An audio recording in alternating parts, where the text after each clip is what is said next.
আসসালামু আলাইকুম। দূরে কাছে যে যেখানে বসে ভিডিওটা দেখছেন সবাইকে আন্তরিক শুভেচ্ছা ও অভিনন্দন। ঈদ মুবারক। ঈদের 2 দিন পর আজকে তো ড্রেস বানাবো, পার্টি ড্রেস। যেহেতু টেইলার্সের দোকান বন্ধ, তাছাড়া আমি যেহেতু ফ্রি আছি, তো আমি ফলসের কাপড়ও নিয়ে আসছিলাম নিউ মার্কেট থেকে। এটা একটা পার্টি ড্রেস হবে। আমি দেন 4 ভাঁজ করে নিচ্ছি। ওই ভালো দামি কাপড়টার উপরে এই 4 পাটটাও বসিয়ে নিব। তারপরে আমার যে ড্রেসের মাপ আমি নিচ্ছি সেই ড্রেসের মাপ নিয়ে আমি এঁকে নিব, ড্রয়িং করে। তারপরে আমি এখন মেজারমেন্ট নিয়ে কাপড়টা কাটছি। কাপড়টা কাটার পরে আমি কিভাবে সেলাই করব সেটাও কিছুটা আইডিয়া আপনাদের দিব। আর ড্রেসটা আমি 2-3 ইঞ্চি বেশি কাটছি, যেহেতু আমি এটা ফলসের কাপড়, একটু বাড়তি কাপড় লাগবে। একদম টাইট মাপ হইলে হবে না।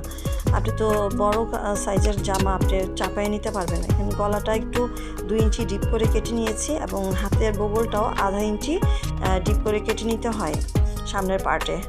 আর আমি সামনের পার্টটা মানে সোজা পার্টটার সাথে সোজা পার্টটা রেখে তারপর সেলাই করব। এবং এটা হচ্ছে সামনের পার্ট, 2 পার্ট, সামনের 2টা পার্ট হবে, পিছনের 2টা পার্ট হবে। সামনের 2টা পার্ট সামনের দিকেই থাকবে, পিছনের 2টা পার্ট করে নিই। উল্টা করে সেলাই করব না, সোজা করে আলাদা আলাদা করে সেলাই করে নিয়েছি, মানে এখানে ডাবল খাটনি। আর এটা হচ্ছে হাতার কাপড়। হাতার কাপড়টা আমি এভাবে জয়েন করে নিয়েছি ফলসের কাপড় দিয়ে। দেন 4 পার্ট আবার আমি জয়েন করে 2 পার্ট করে নেব। এভাবেই সেলাই করে ড্রেসটা বানিয়ে নিয়েছি।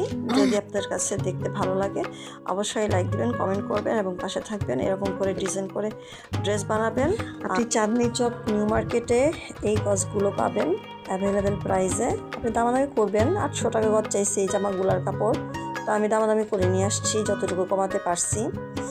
আর এটা আপনাদের কাছে কেমন লাগছে অবশ্যই ভিডিওতে জানাবেন, কমেন্ট করবেন, সাবস্ক্রাইব করবেন। ধন্যবাদ সবাইকে।